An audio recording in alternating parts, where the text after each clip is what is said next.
The inclusion of distance communication on the part of English culture has contributed enormously to the various current cultures, and was further promoted by the environmental problems that currently. A computer is for me the most amazing tool we have ever devised. It is the equivalent of a bicycle for our minds.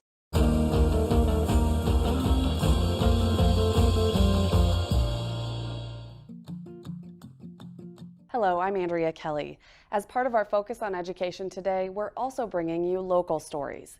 An integral part of school-aged children's life, both in the classroom as well as after school, is technology, especially the internet. Stephen Perkis is a science teacher at Pep Tech High School. In partnership with Tucson Values teachers, Perkis explains how he regularly assists students with the best way to use the internet. I think every student deserves a fair shake. There are a lot of teachers who don't want to teach at at-risk schools or low-income based schools because they think it's either going to be too difficult or jokingly they don't want to take the abuse from the students. But every student deserves the opportunity to learn. I don't think it's our right to choose what kind of education which student gets. They should all get a good education.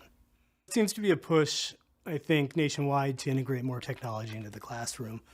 There are many schools who have that opportunity to have such things as entire class sets of computers or tablets now. But then there's some other schools who are less fortunate, who maybe have one computer in the classroom or no access to a computer lab, so they get kind of left behind. I think the main thing a lot of the integration technology in my classroom has done is made it more engaging for the students.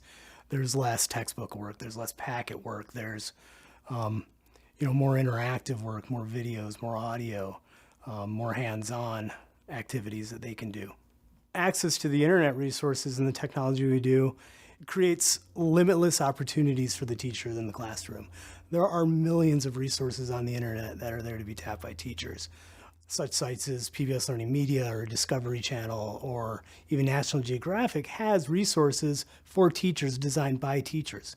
Everything from short videos to interactives to actual full complete lesson plans teachers can draw from. I think excitement causes that aha moment in students. Something that could really hook them and engage them will usually lead them to that aha moment. So for example, I did a project in one of my classes on cancer. They had to do a big research project on a particular kind of cancer. Now, majority of my students just kind of trudged through it and they just did what they were supposed to, but a few of my students had family members who had that type of cancer they were researching, or knew people who had passed away from that type of cancer.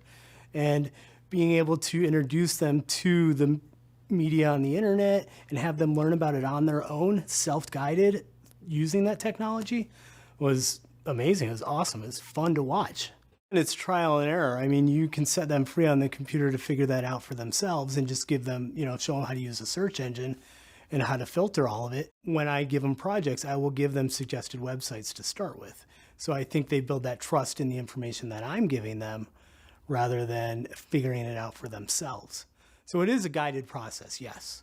And it is guided by me by showing them what types of sites are legitimate and what types of sites might not be legitimate.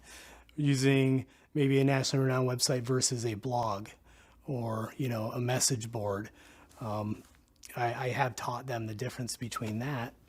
Well, I like to feel I guide the students by giving them examples.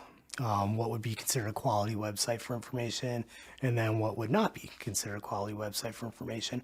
And I would use multiple examples as they begin a project or go into an activity. I kind of leave it up to them to try and make that decision with following up one-on-one and kind of looking over their shoulders at their computers to see where they're getting their information. All my kids always have to cite everything they do. So I see what they're looking at and I see where they're getting the information. Sometimes, unfortunately, it's after the fact when I realize that, hey, this might not be the best site, versus sometimes they really impress me. Whether you're a teacher for 20 years or you're a teacher for 2 years, all teachers will be using technology in the classroom. I think the proper use and the integration and making it effective is something a lot of teachers need to work on. And I think it's really important, and hopefully they pick up on it. Broadcast media took a big leap with the inclusion of television to the world. The contributions to physics that were given in UC have changed our way of seeing the world for